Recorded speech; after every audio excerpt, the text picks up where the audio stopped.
What's up, YouTube? It's your boy back here once again for another video on real estate on my latest project. So, just had a real good conversation with my contractor.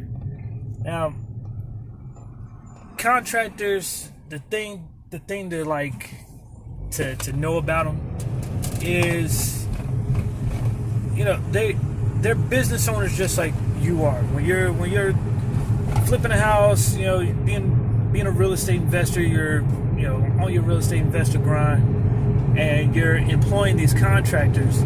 It's real easy to like, kind of like, you know what I'm saying, think of them as like someone on your team, you know, kind of like an employee, you know, and that is definitely not the way that you want to think about these individuals. They're business owners like you are. They are a boss just like you are. So you just got to take a different approach with them. This contractor in particular, I've been working with him for my past couple flips. So, you know, I have a really good feel for like how he likes to do business. And sometimes, hey man, he gets missing on me, man, and you know, some of my messages and stuff don't get returned, but you know, I know the guy is gonna get the job done. So, had a really good conversation with him. I went out to the site today. I saw a lot of good things being done. I saw a lot of work being done to the house, and the big thing about my project is there's a whole lot of stuff to clean up. So if you go back and you look at some of my other videos and about the demo, you'll see that man, you know, there's just a whole lot of like crap they had to move out of the house. There's a lot of furniture, a lot of trash that was left over from the previous owners. Ironically enough, the previous owner was a contractor, you know, who had done work on the house and just basically decided to use it as a storage unit. So we got all of his old junk out of there. And then, not to mention, you know, you see the photos of the basement. You know, the photos of the basement. It was just terrible, man. So we had to get all of that molded drywall off. All the there's like I don't know, like just a big dirt pile down there. It's just a bunch of stuff. But you know, the plumber, he went in there, laid down some new concrete, put the new tubs in. That was good. The drywall, you know, once the guy finished demoing the property, went down, checked out the drywall. You know, we're looking, it's looking pretty good. You know, I was very impressed that there wasn't anything bad behind the drywall, you know, which is definitely something that, you know, you would think, you know, given all the mold that I saw in there. So that's definitely good news. So yeah, just met him out there, started chopping it up with him. You know, he starts telling me about, you know, the next phase of the project. So the drywall is going to go up real soon. Got the electrician guy, he's coming out. The HVAC guy's coming out. So, you know, it's just a lot of subcontractors just hitting my house right now and doing what they need to do. But I will say this, and I was kind of hoping that we could have avoided this, but I got to get a new roof for the property. Definitely not excited about that, but that's why when you're doing the budget for the properties, you know, you put in that contingency buffer, because you never know what might happen, you know, what extra you might have to pay to get certain things done. The decision was mine, actually, because you know, I was just looking at it, I'm like, man, you know, I'm listening to what you're telling me. I'm looking at the roof myself, and I'm just like, all right, you know what? I don't want any issues to arise when it comes time to sell this house. I just want to sell it. I don't want the inspector, telling me there's like some big ticket item that I need to pay for, which delays the sale of the property, and then I'm paying more money to carry the property than I expected to. So that's what I'm gonna do. I'm gonna have a new roof thrown on this thing, man. I'm not excited about that, but you gotta do what you gotta do. So great conversation, and man, you know what? I think it's time that I showed you all what I keep in my real estate investor field kit. So that's what I'm calling it. It's been I've been putting this video off. Now I'm actually going to go ahead and I'm gonna do it. So just hang on a second, and yeah, we're gonna get right to that. All right, so here I am, about to show you all what I keep in my kit. All right, so every time you go to a vacant property or anything like that, this is just like stuff that I've come up with over the years. Let me get that lighting straight, get it all the way together. This is stuff I come up with all over the years.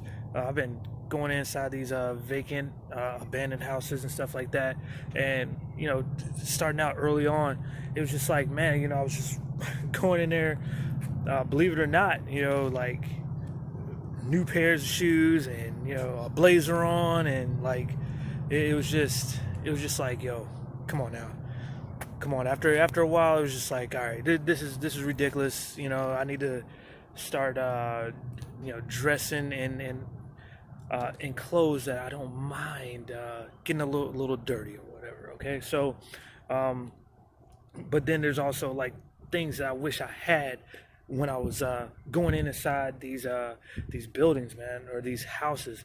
So you're gonna see the stuff that I put together, and I call it my real estate investor field kit. Stuff that I put together over just based off the experiences that I've had. All right, so hopefully this could help you out or someone that you know out. So let's get into it. All right, so got a nice little DeWalt toolbox, and in it you see various things that I have. All right, so first and foremost, man, just having a really good flashlight. All right, I cannot emphasize this enough. And the thing I like about this flashlight, it's got the magnets on the bottom here, so I can like easily just prop that up just like that, depending on where I'm at, shine the light wherever I need to shine it. It's got this nice nifty little hook. There we go. There. Nice nifty little hook, so I can hang it off of stuff and shine the light wherever I need to. So it's got the regular flashlight part here, where I could just basically hold it like a regular flashlight and then point it at stuff, or I could just illuminate more of the room with those nice little LEDs. And it's a nice little LED. I'm sure there's like better flashlights out there, but that's just something that's a part of my kit. I've got pencils here, writing on the drywall and things like that. Of course, not writing on it after it's been freshly put up there, but there might be some things prior to the contractor getting there, I might want to basically like bring to their attention. So I got some pencils here, and in addition to that, I've got the nice 25-foot tape measure here. So basically, I can like measure some stuff out and just mark it off with my pencils, or I love these pilot pens here. So definitely got to have a good pen in your setup here, as well as some pencils as well. All right, definitely hand sanitizer. Yeah, nothing beats good old soap and water, but hey, hand sanitizer. So I've got some screwdrivers here. I've got Phillips. I got flatheads. I've got a complete ratchet set. You just never know. Just never know. You just want to have tools for every occasion. Also, can't go wrong with a good old pocket knife. So I always keep one on me, especially going into these houses. You never know when you need to cut your way into something. You never know when you need to cut your way out of something. So definitely nice pocket knife, and all this stuff you can get out of Home Depot or Lowe's. I'm not sponsored by any one of them, so this is not me trying to get you all to go and buy more stuff there.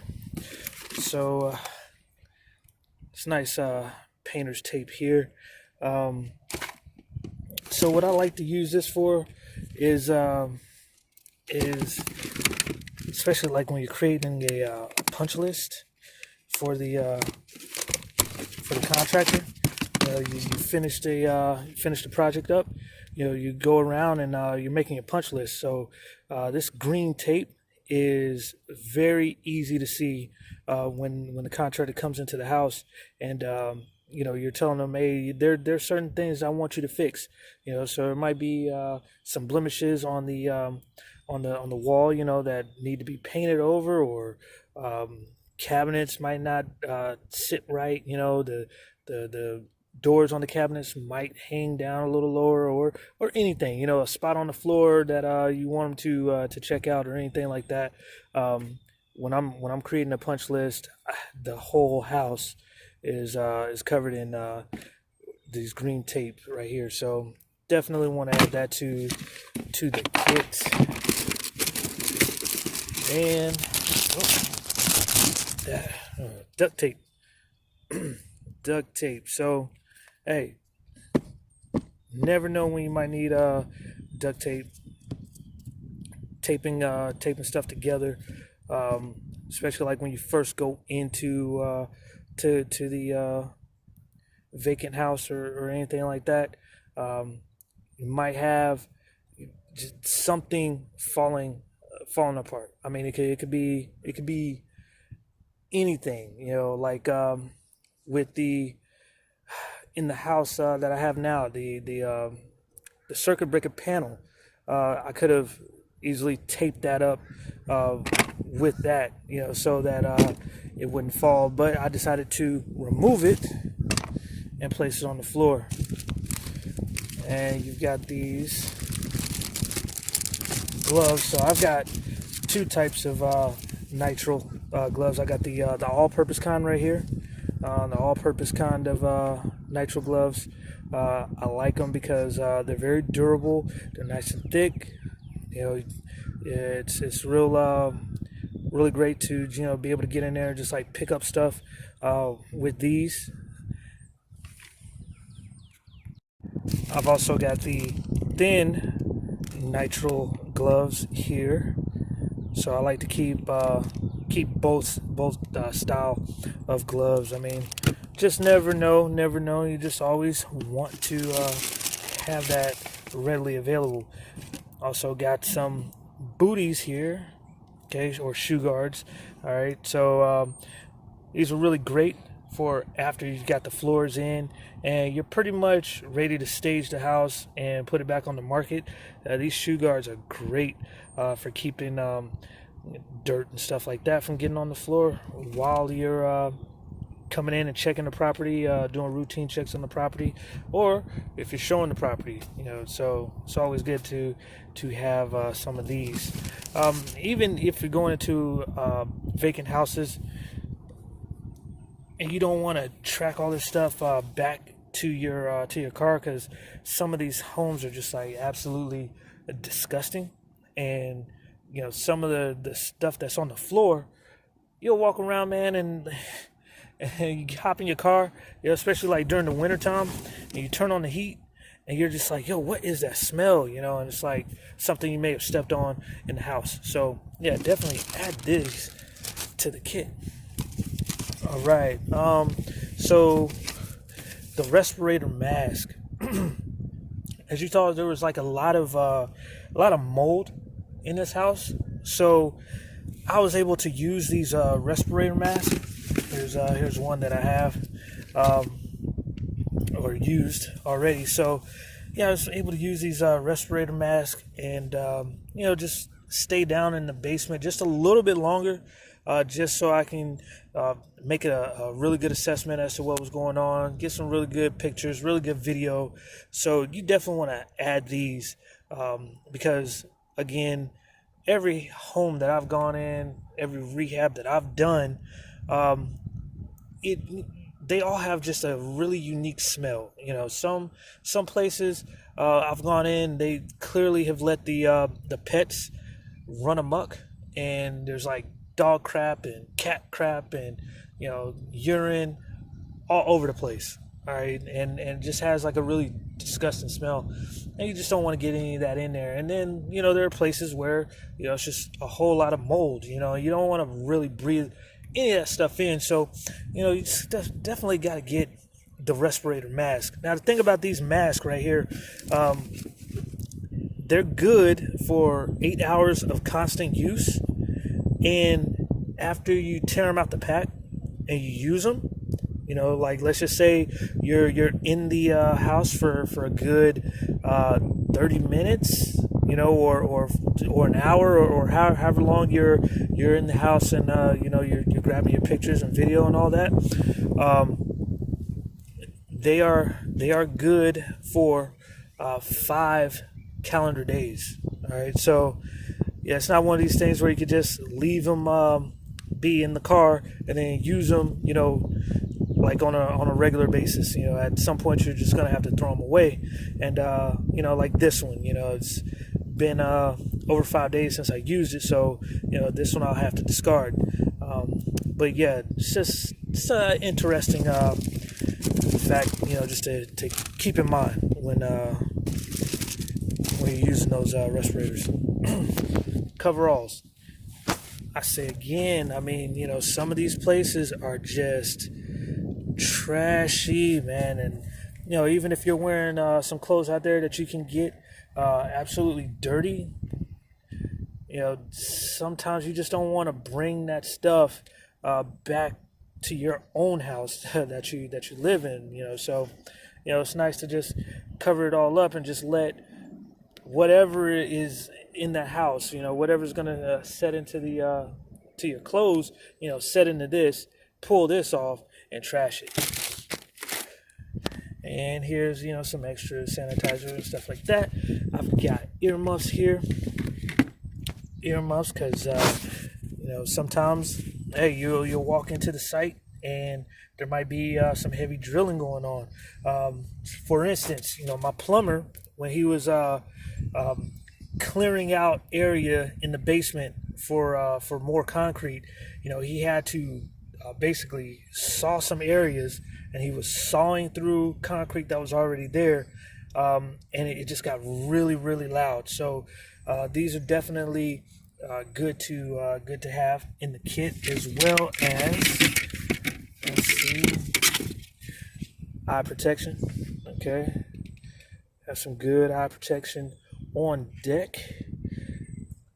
Just never know. But I like, especially when I first walk into a place, not knowing what's in there, having the eye protection on, as well as the respirator mask. So having that in there.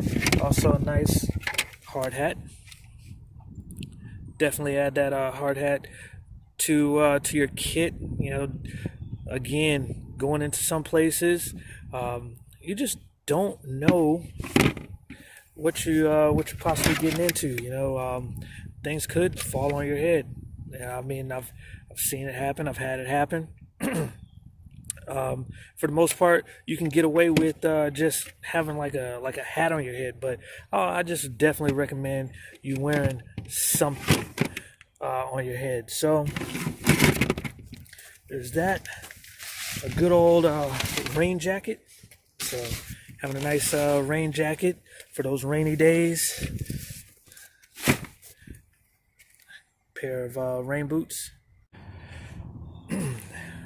So we got rain boots here for times where it's just like really muddy out back, or I've been in homes where it's actually flooded on the inside.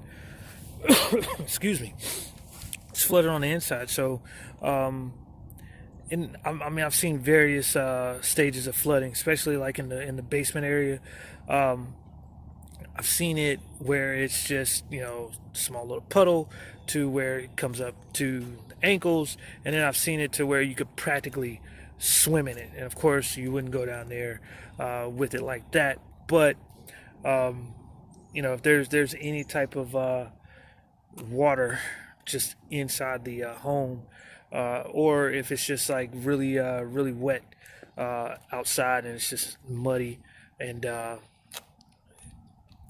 conditions like that, it's always good to have a pair of rain boots. And last but not least, okay, a oldie but goodie. I definitely like using the drone to capture video of the roof or take pictures of the roof. So this definitely allows me to get up quick, and just take a few good shots, man. Maybe get some pictures. If there's like an area that I'm interested in on the roof, especially like by the chimney, where you've got that flashing that basically seals the roof to the outside chimney, the outside portion. You want to make sure that's good and sealed, and there's no water getting in there. So this allows me to get a close look at that particular area. So it's always good to have this around. Now you just definitely want to make sure you check, local airports and federal aviation regs, man. I'm in no way using this like commercially or anything like that. I'm just throwing it up there, take some pictures of the roof, bring it back down, put it back in the car, and then just go analyze the roof later. So, but being out here in the DMV, there's a big old 30 nautical mile ring around Reagan National Airport where the app for this drone won't even let me fly it. But there are other drones out there that you can get where they don't have that software that doesn't allow you to fly the drone. So and I know you're not supposed to fly it within a 5 nautical mile radius of an airport. So just want to keep all that stuff in mind. And when you do fly it, don't do anything crazy. Take it up above 400 feet and cloud surfing with it and chasing airplanes with it. Just make sure you're following the rules. All right. So this is a great tool to use for real estate. I mean, even like getting like photos of the house, right? And you're putting them on Instagram, or you're putting them on Facebook or your website or anything like that. This definitely allows for really good pictures and video. So add that to your repertoire. All right, there you have it. That's what I use in my kit, and it has definitely come in handy. I recommend that you put one together. Tell me what you use in yours if you have one. And don't forget to subscribe, hit that like button, and I'll see you on the next one.